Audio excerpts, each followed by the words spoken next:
Nah, kemudian apa gunanya kok dikotok dengu? Ada yang mentertawakan, nanti tambah bodoh karena ketarik-tarik oleh jenggotnya yang panjang itu, katanya. Ada yang melecehkan seperti itu. Padahal hikmahnya banyak ya. Pertama itu adalah menambah gantengnya seorang laki-laki. Tambah ganteng, tambah berwibawa ya. Berwibawa. Jadi bisa dilihat ya ke laki-lakiannya. Tambah ganteng karena ya memang sudah takdirnya Allah kalau laki-laki itu. Tapi ini orang tidak punya jenggot ya, tidak usah pakai pasangan ya. Pasang tidak boleh ya. Kalau memang jenggotnya hanya 3, 4, 5 ya dipelihara tidak apa-apa, itu dapat pahala ya. Ya. Karena ini bertambah wibawa, maka orang yang berjenggot itu biasanya disegani. Nah, kalau mujahidin di Afghanistan dulu, waktu perang dengan Soviet ya, Soviet itu yang negara superpower, negara sangat besar itu. Ya. Di dunia itu hanya ada 2 dulu ya, Amerika dan Soviet. Soviet ini memerangi Afghanistan itu kira-kira selama 10 tahun. Tapi akhirnya juga Soviet mengalami kekalahan. Ya. Padahal senjatanya superpower ya Soviet ya. Ada tank baja, ada pesawat tempur tuh hebat ya. Ada apalagi udah pokoknya lengkap lah. Tapi dengan mujahidin ya Afghanistan tuh mereka kalah ya. Selama 10 tahun kalah.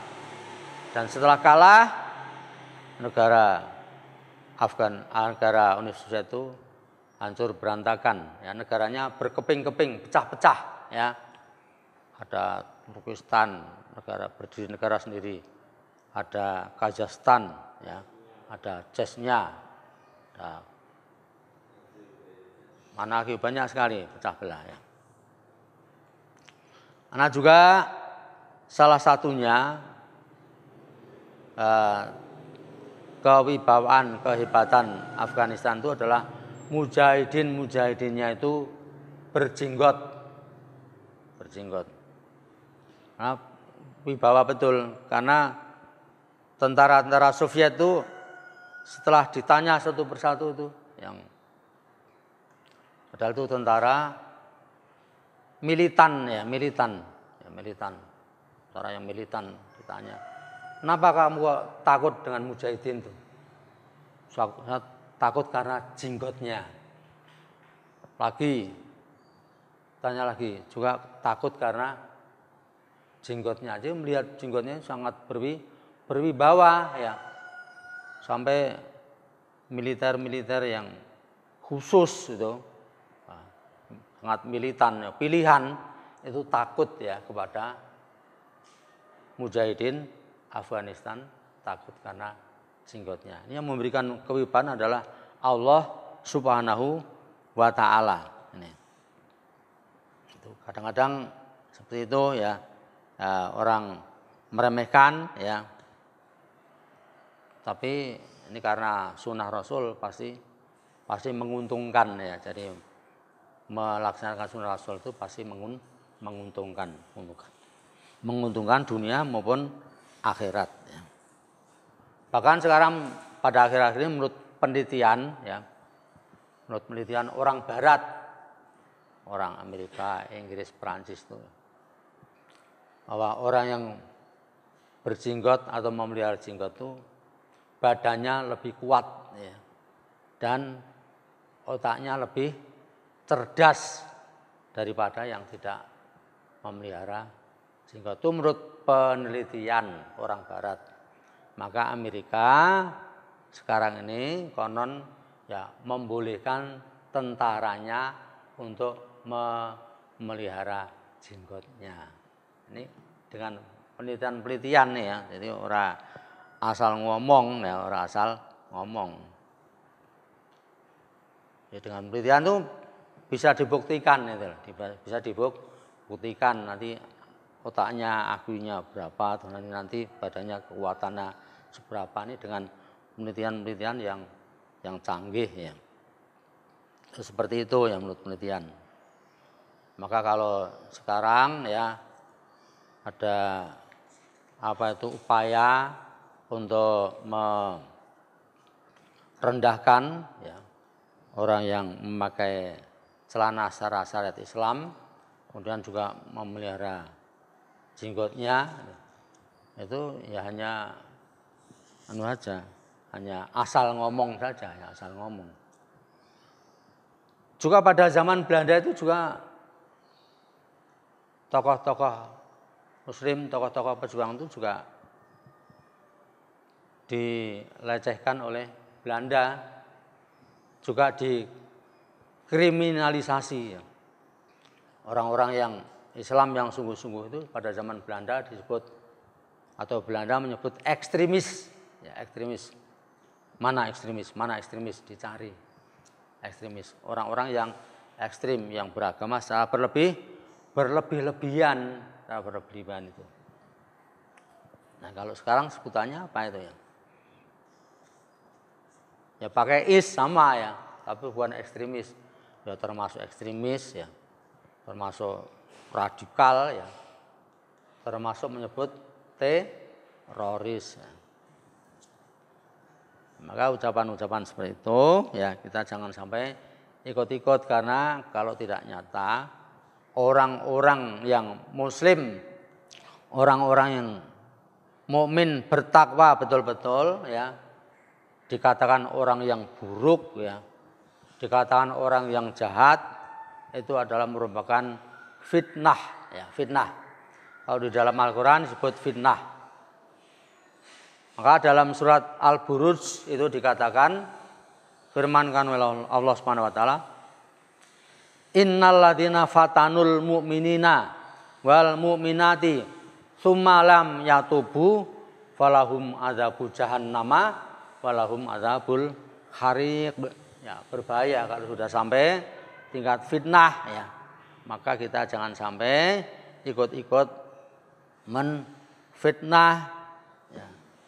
Karena dijelaskan dalam ayat itu, innalladzina fatanul mu'minina, sesungguhnya orang-orang yang fitnah orang-orang mukmin wal mukminati, dan orang-orang mukmin wanita perempuan, walahum adzabu falam yatubu, maka mereka tidak bertobat, tidak sempat bertaubat, walahum adzabu jahannam, maka bagi mereka akan mendapatkan neraka jahanam, walahum adzabul hariq, dan akan mendapatkan siksa yang sangat-sangat panas. Ini janji Allah Subhanahu wa taala terhadap para pefitnah. Kan fitnah itu banyak, memfitnah dengan mulut ya, secara langsung, menfitnah dengan tulisan ya, melalui majalah, melalui koran ya, melalui internet dan lain sebagainya. Maka bertaubatlah bagi orang-orang yang pernah memfitnah, bertaubatlah ya sebelum ajal menjemputnya. Karena kalau sampai ajal menjemput ya belum sempat bertaubat, maka fitnah itu akan kembali kepadanya. Dia akan mendapatkan siksa yang jahanam yang sangat panas, sangat pedih ya, dan sangat menyusahkan. Ya bisa bayangkan kalau jahanam itu ya, Rasulullah menjelaskan bahwa orang yang dilemparkan ke neraka jahanam itu ya, di atas api yang membara itu ya, yang genine bulat-bulat tuh, selama 70 tahun itu baru sampai di dasar jahanam. 70 tahun. Ya. Itu berapa tingginya itu. Dan api neraka itu dijelaskan oleh Rasulullah ya. 70 kali panasnya api dunia. 70 kali itu. Baru api kompor itu ya. Tangannya keselenget ya. Sendiannya keselenget. Nyas gitu udah bengok ya. Padahal panasnya lipat 70 kali. Nah, kalau surga dijelaskan oleh Rasulullah bahwa kenikmatan surga adalah 100 kali kenikmatan dunia. Jadi yang diberikan di dunia ini baru 1 bagian kata Rasulullah, atau kalau orang sekarang menyebut 1%. Dan nanti di akhirat ditambah 99%, dilipat 100 kali. Keindahan suaranya lipat 100 kali. Jadi kalau kita punya rumah di sana, ya rumahnya benar-benar megah dan ya belum pernah ya terlihat di dunia. Suaranya, keindahannya belum pernah terdengar di dunia ini kata Rasulullah Shallallahu Alaihi Wasallam. Kemudian pada ayat berikutnya itu syahrul Ramadan alladzi unzila fil Quran hudal linnasi wa bayyinatin minal huda wal furqan. Sebagai karunia Allah Subhanahu wa taala yang besar pada bulan Ramadan itu adalah menurunkan Al-Quran itu pada bulan Ramadan ya. Maka pada bulan Ramadan supaya orang-orang beriman itu sama ingat kepada Allah Subhanahu wa taala bahwa pada bulan itu diturunkannya Al-Quran. Maka Al-Quran itu sebagai petunjuk dan sebagai pembeda, maka wajib dipelajari supaya kita dapat petunjuk, supaya kita bisa membedakan ya antara yang halal dan yang haram, antara yang batil dan yang hak, supaya bisa membedakan ya. Jadi lebih banyak ya, lebih sungguh-sungguh untuk mempelajari Al-Quran. Nanti petunjuk itu semakin banyak, maka akan semakin tajam ya furqan kita punya furqan semakin tajam, semakin hebat ya, semakin tepat ya di dalam menilai, oh ini halal, oh ini haram, oh ini hak, oh ini batil, oh ini boleh, ini tidak, oh ini perintah, oh ini larangan, oh ini bid'ah, oh ini sunnah. Itu punya furqan karena Allah Subhanahu wa taala yang memberikan kepada kita sekalian. Ya, marilah kesempatan Ramadan ini kita gunakan sebaik-baiknya. Jangan sampai kita lengah dengan Ramadan ini nanti, karena belum tentu ya pada Ramadan yang akan datang kita masih menemui lagi ya kawan-kawan kita kan juga banyak ya, banyak kawan-kawan kita. Ya tetangga lah, tangga kawan banyak. Nah, Ramadannya dapat berapa hari meninggal, atau sebelum Ramadan sudah meninggal ya. Artinya tidak menemui Ramadan. Nah, Ramadan adalah suatu momen yang sangat besar, yang istimewa, yang seharusnya ya kita senang menyambutnya dan kita melaksanakan amalan-amalan di dalamnya. Saya kira pada pagi hari ini kita cukupkan sekian, dan marilah kita tutup dengan membaca kafaratul majlis.